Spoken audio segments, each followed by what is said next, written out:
Innal hamdalillah nahmaduhu wa nasta'inuhu wa nastaghfiruhu wa natubu ilaih wa na'udzu billahi min syururi anfusina wa min sayyiati a'malina. May yahdihillahu fala mudilla lahu wa may yudlilhu fala hadiyalah. Asyhadu an la ilaha illallah wa asyhadu anna Muhammadan abduhu wa rasuluhu, amma ba'd. Pertama-tama marilah kita panjatkan syukur kepada Allah Subhanahu wa taala yang Maha Esa, karena atas karunia dan rahmatnya lah kita masih diberikan kesempatan untuk dapat berpuasa di bulan Ramadan hingga saat ini. Salawat serta salam tak lupa kita panjatkan kepada baginda Nabi Muhammad Sallallahu Alaihi Wasallam. Semoga kelak kita bisa mendapatkan syafaatnya di yaumil akhir nanti. Amin ya rabbal alamin. Bismillahirrahmanirrahim. Saya di sini ingin menyampaikan sedikit ilmu yang semoga sedikitnya bisa diambil hikmah atau pelajarannya.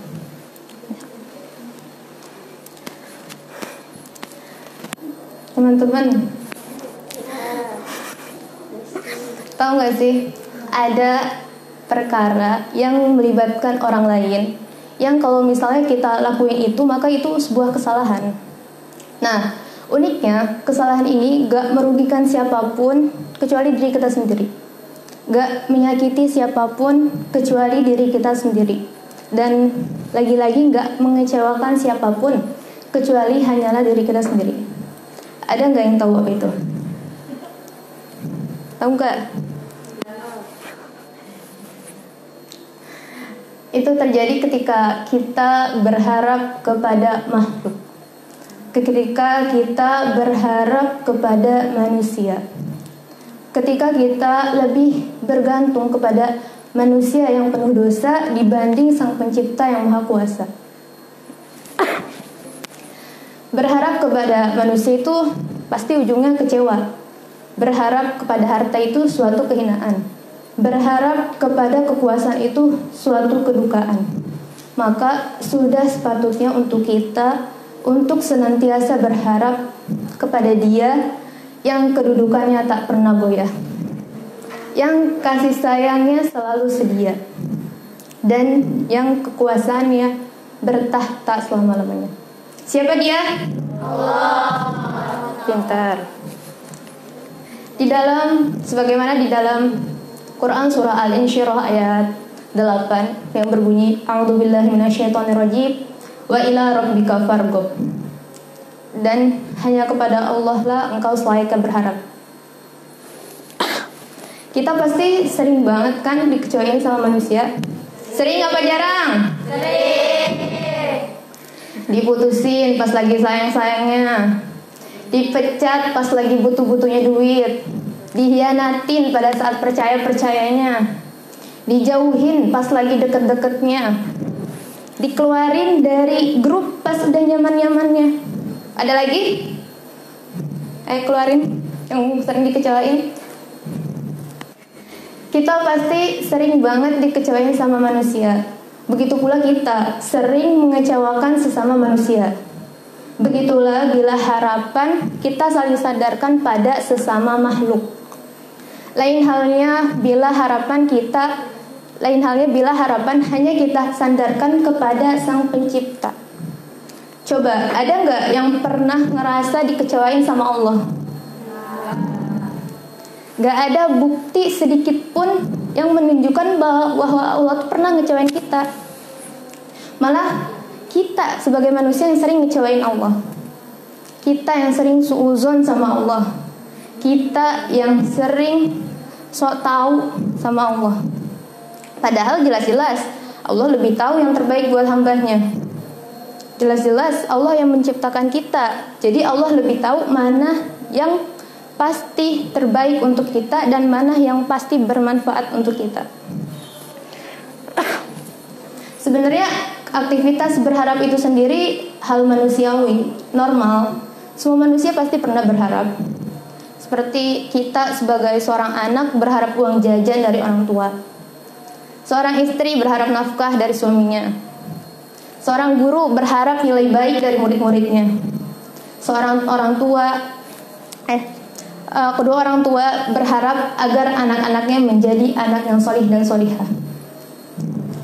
Islam tidak mengharamkan kita untuk berharap. Islam membolehkan, tetapi tidak berlebihan. Di sisi lain, Islam mengajarkan kita agar kita senantiasa mengelola harapan itu, agar kelak harapan itu tidak menulai kekecewaan, tidak berujung keputusasaan, yaitu hanya dengan menyandarkan harapan itu pada satu sandaran kokoh, yaitu Allah Subhanahu wa Ta'ala. Seorang mukmin yang beriman, hatinya tuh nggak pernah kecewa, nggak pernah ada yang namanya sakit hati.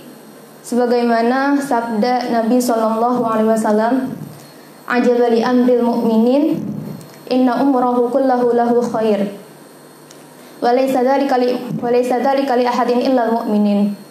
In asabathu sarwa syakara fakana khairul lahu, wa in asabathu darwa sabara fakana khairul lahu." Rawahu Muslim. Kata Nabi, orang mukmin itu keren banget hatinya. Kalau misalnya diberi nikmat, dia bersyukur. Kalau misalnya ditimpa musibah, dia bersabar. Dikit-dikit alhamdulillah. Dapat musibah, innalillah. Prinsipnya bukan jika tidak ada bahu untuk bersandar, masih ada lantai untuk bersujud. Tapi prinsipnya, prinsip seorang muslim sejati ialah masih ada lantai, selalu ada lantai untuk bersujud terlebih dahulu sebelum berikhtiar kepada manusia. Curhat ke Allah sebelum curhat ke teman. Dijauhin sama teman-teman, curhatnya ke Allah. Sakit hati gara-gara dinyolotin adik kelas, curhatnya ke Allah. Dijauhin gara-gara gak punya duit, curhatnya ke Allah. Dimarahin sama guru, curhatnya ke Allah. Curhatnya ke Allah.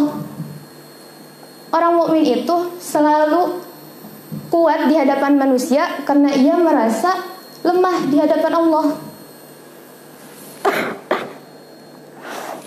Selalu merasa kuat di hadapan manusia karena ia cengeng di hadapan Allah. Ada yang tahu nggak quote-nya Ali bin Abi Thalib tentang berharap? Ada yang tahu nggak? Kata Ali bin Abi Thalib, "Aku sudah pernah merasakan semua kepahitan dalam hidup, dan yang paling pahit itu ialah berharap pada manusia." Ada juga quote Imam Syafi'i yang bunyinya, ketika hatimu terlalu berharap kepada seseorang, maka Allah akan melimpahkan pedihnya dari sebuah pengharapan. Sebab Allah Maha mencemburui hati yang di dalamnya selain Dia. Maka dari itu Allah memalingkanmu dari hal tersebut agar kamu kembali berharap kepadanya. Manusia seringkali menjadi tumpuan untuk bersandar. Padahal jelas manusia nggak akan bisa nolong kecuali dengan seizin Allah. Karena pada faktanya semua manusia itu kan sama-sama lemah, sama-sama terbatas, sama-sama nggak memiliki kekuatan kecuali atas kehendak Allah.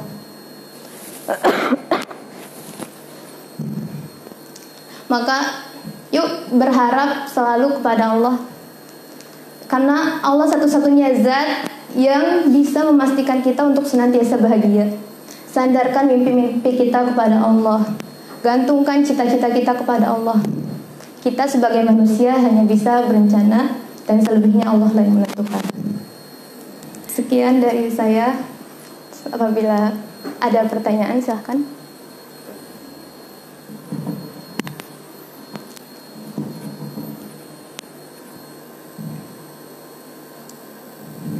Oke, karena tidak ada pertanyaan, cukup sekian dari saya. Semoga bermanfaat bagi semua. Wabillahi taufiq wal hidayah. Wassalamualaikum warahmatullahi wabarakatuh.